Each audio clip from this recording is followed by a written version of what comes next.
Paris had seen champions before. It had seen kings of clay collapse into the red dust and rise again with trophies above their heads. It had seen dynasties begin beneath the grey Parisian sky and legends end under the roar of Court Philippe Chatrier. But on the night Emmanuel Macron invited Alex Eala to the Élysée Palace, something different moved through the city. This was not about a title, not about rankings, not even about tennis anymore. This was about recognition, the kind that changes the way the world looks at someone forever. And Alex Eala, the quiet 20-year-old from Manila carrying the hopes of millions on her shoulders, was about to walk into one of the most powerful buildings in Europe without fully understanding why the President of France wanted to meet her alone. The French Open had not even officially begun. Yet somehow, Paris already belonged to her. The city was alive with her name. Filipino flags stretched across cafés near the Champs-Élysées. OFWs who had spent years away from home gathered outside Roland Garros chanting Laban Alex, like it was both a prayer and a promise. Videos of her practice sessions were spreading across social media faster than match highlights. Sports broadcasters were beginning to notice something unusual happening around the tournament. People were not just watching Alex Eala. They were gathering around her. That difference mattered, because athletes become famous all the time.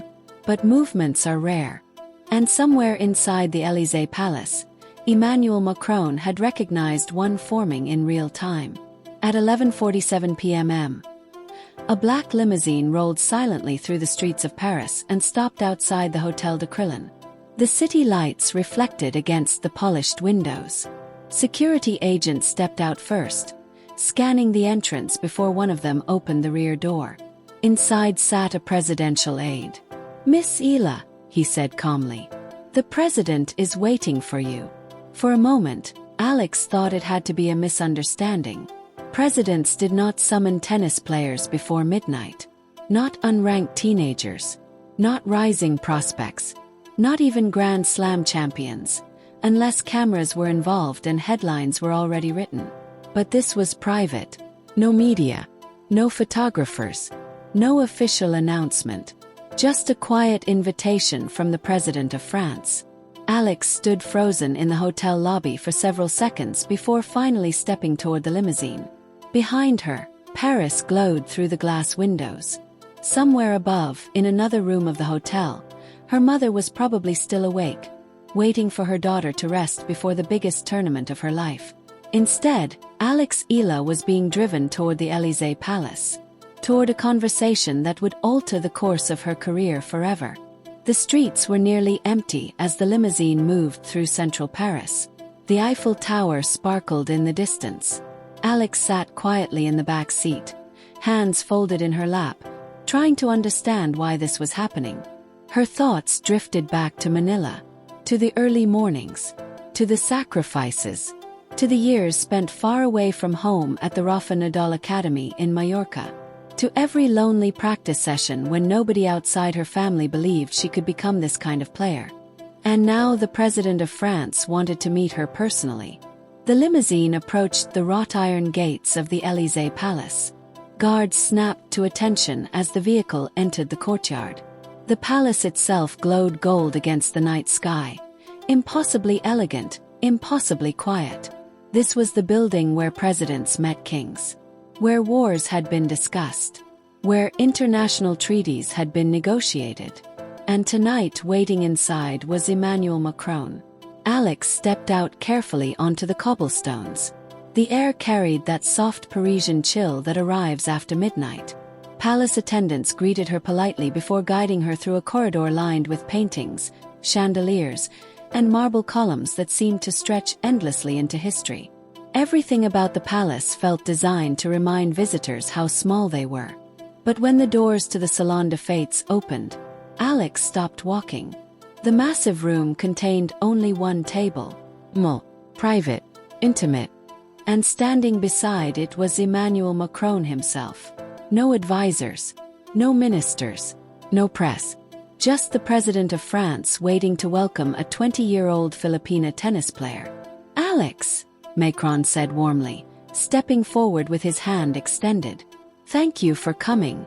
She shook his hand carefully, still struggling to process the reality around her. "Mr. President," she said softly, "this is unbelievable."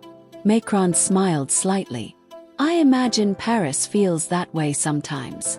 They sat together as servers quietly poured water before disappearing from the room entirely. The silence that followed felt strangely comfortable. Macron studied her for a moment before speaking again. "I watched your matches in Rome," he said. "Not just the tennis, the crowds, flags, people." He leaned back slightly. "I have spent my life around movements, Alex. Political movements, social movements, national movements. I know what they look like when they begin." His eyes locked onto hers. "And what is happening around you is bigger than sport." Alex lowered her gaze for a moment. "I'm just trying to play tennis." "That," Macron replied quietly, "is exactly why people believe in you." The dinner lasted nearly 3 hours. But it did not feel like a political meeting. Felt personal. Macron asked about Manila, about her family, about leaving home at such a young age, about loneliness, about pressure, about carrying expectations that most athletes twice her age would collapse beneath. Alex spoke honestly. She told him about growing up in the Philippines, where tennis courts were scarce and opportunities even scarcer. She described arriving in Spain unable to speak fluent Spanish, trying to survive inside one of the most competitive academies in the world while missing her family every single day. Macron listened carefully to every word. And then, sometime after 1 a.m., he reached into his jacket pocket and removed a slim folder stamped with the seal of the French Republic. He placed it gently on the table between them. "This," he said, "is why I invited you here tonight." Alex stared at the folder. Macron continued. "The French government wants to establish a cultural and athletic exchange program for young Filipino athletes. Scholarships, training opportunities, academic support, access to French sports institutions." He paused. "And we would like to name it after you." The room went silent. Alex blinked slowly, unsure she had heard him correctly. "The Alex Eala Scholarship Program," Macron said softly. "A bridge between France and the Philippines." Her hand moved instinctively toward her mouth. For a few seconds she could not speak, because this was no longer about tennis rankings. This was legacy. This was permanence. Most athletes spend their entire careers chasing trophies that eventually gather dust behind glass. But Macron was offering something else entirely.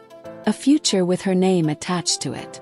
A future capable of changing lives long after her playing career ended. "I don't understand," Alex whispered finally. "Why me?" Macron's answer came immediately. "Because people follow winners," he said. "But they belong to fighters." He leaned forward slightly. "The Filipino community in France sees themselves in you. The nurses, the caregivers, the workers who left home to build better lives for their families. They watch you and they feel visible." His voice softened. "That matters more than titles." Alex felt tears gathering in her eyes. Outside the palace walls, Paris continued sleeping. But inside the Salon des Fêtes, history was quietly shifting direction. Macron explained that the program would support young Filipino athletes hoping to train in Europe. Tennis players, swimmers, footballers, students, dreamers, children who otherwise might never receive the opportunity to leave home and chase something bigger. "You already changed perceptions," Macron told her. "Now you have the chance to change futures." Alex looked down at the folder again. The weight of it suddenly felt enormous. Because she understood what accepting would mean. It meant becoming something larger than an athlete. Symbol. A representative. A bridge between nations.